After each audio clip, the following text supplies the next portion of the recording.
An opening night atmosphere in Atlanta. Alabama and Florida State start at tailback, and he gets the football. And he's got room. Harris into the secondary, in the nose territory, and finally forced out of bounds inside the 40. Right in here, he hits it right between the right tackle Womack and the big tight end. Right there, they set the edge. A missed tackle by Noddy, and the linebacker who had shot to the outside. In motion, they snap it at 2. Francois rolls out, is hit and dropped for a loss, and the Tide defense rises up. Sean Dion Hamilton makes the sack. But the timing here, you can see receiver here, but watch Gavin never turns around and looks for the football. Quarterback's working to get out here, but look right here. Receiver's not looking, so the timing between a young receiver and DeAndre Francois just not on the... Jimbo loves his only 19 catches last year. Should play a bigger role this year, but does all the little things well. Play fake on first down. Francois wants to take a deep shot. Downfield. Jump ball. Auden Tate's got it at the 35. The big 6'5 receiver went up and got it over Anthony Averett. Chris, great point. Probably had as good a camp as anybody in Tallahassee. Look at this throw. Waits for it, goes up and over to make the catch. I love that he put a lot of height on the football to allow Tate to go up at 6'5 and go over the 6-foot Everett. Jalen has 43 yards rushing. That's 10 more yards than he has passing so far. And we'll play action from the pocket. Takes a downfield shot. Ridley's running free. He's got it. Touchdown. Tide. 53 yards.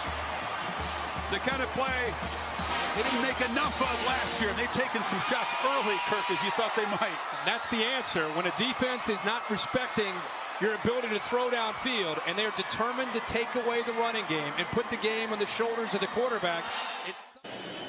Punting has been a struggle for the Seminoles. Flag, it is blocked. Alabama blocks the punt and a scrum down at the 5-yard line. Damian Harris, a huge play. And we'll check the flag.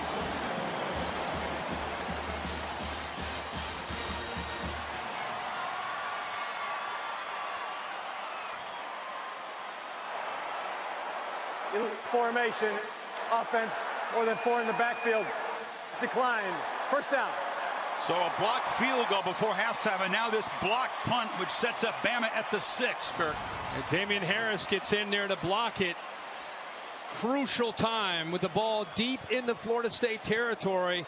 But a starting running back out there trying to make a block and making a block for Alabama's defense. That's a starting tailback. From 37 was 12 of 12 last year inside 40 yards. Very reliable, but this one's blocked. And the Tide have it. Here's Evans trying to make something of this. Rashaan Evans still breaking tackles. He's got speed. He's got no time on the clock, so he's got to get all the way to the house. And he is tackled at the 45-yard line. But Alabama makes a special teams play to preserve the 3-point halftime lead. That was Minkah Fitzpatrick coming around the edge. Thank you very much. A tight first half, Nick. How do you assess how your team performed first half under a new offensive coordinator? Well, we played like it's the first game. We made a lot of mistakes, not pass protecting very well, very inconsistent on offense, made a lot of mistakes on defense that we got away with, to be honest with you. So we just need to settle down and execute better in the second half. Appreciate it, Nick. Thank you very much. Thanks, Tom. Coach, you were in extended discussion with the officials. What's your concern there? Why wasn't interference? All right, you had 11 plays for 23 yards midway through that first quarter. How do you find a rhythm offensively? We do. We got a rhythm. We're moving the ball. We've stopped ourselves 2 or 3 times. We're moving. We feel very comfortable with what we're doing. All right, thanks, Coach.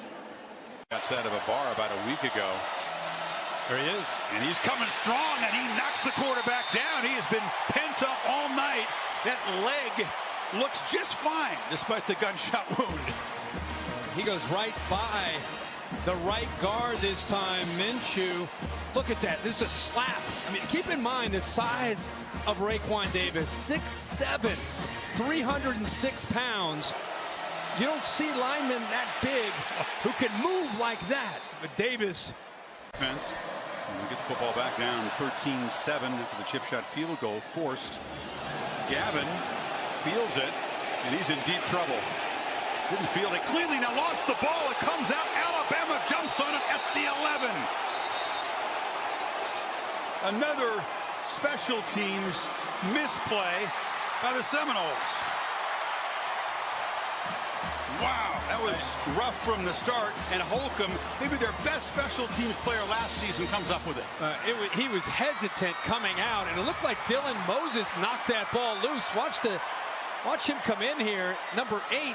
It's like he gets his hand on right at the last second, right before his knee goes down. The ball comes out, but he was hesitant. Was that the runner fumbled by the kicking team. The play is under further.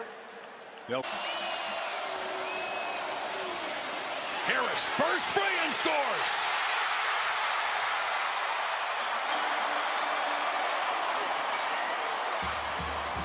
No opportunity squandered there. A powerful run right up the middle, and Bama stretches the lead. And the right side of the line collapses down here, and watch the big tight end pick up a nice block right here. Kick down, pull the tight end, creates the hole, and then that's just power by Damian Harris. Low center of gravity, runs right through the 2 safeties. And up by 12 now. Alabama will go for 2. Against the 4-man rush from the pocket, it's intercepted. Threw it up in the air, and Levi Wallace with another takeaway. Again, setting up the Tide in Seminole territory. And this is getting to be an avalanche at the moment. But Chris, Levi Wallace baited Francois into this.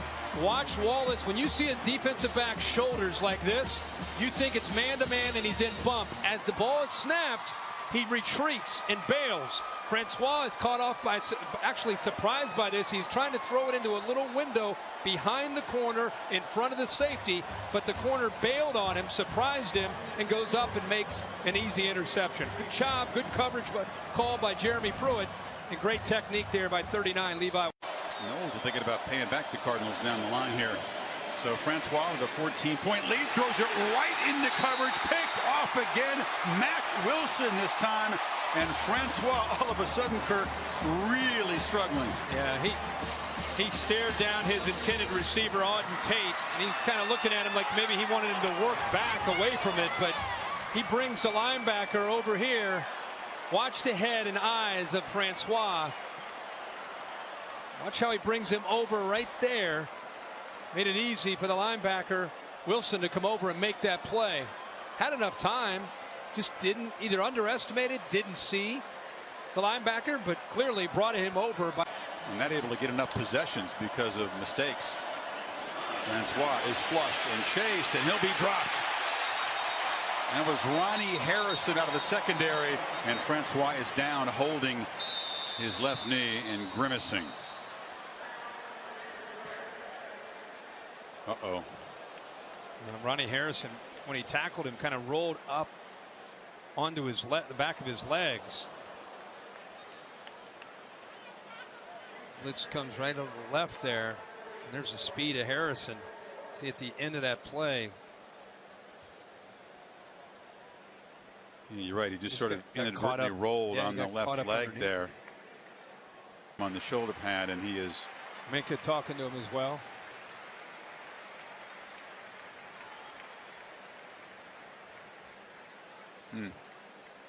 Very little experience behind him. James Blackman, the true freshman, may come in at quarterback. He's a talented 6'5" guy, tall, thin player out of Belle Glade, Florida. I even asked Jimbo on the field before the game if you got into a situation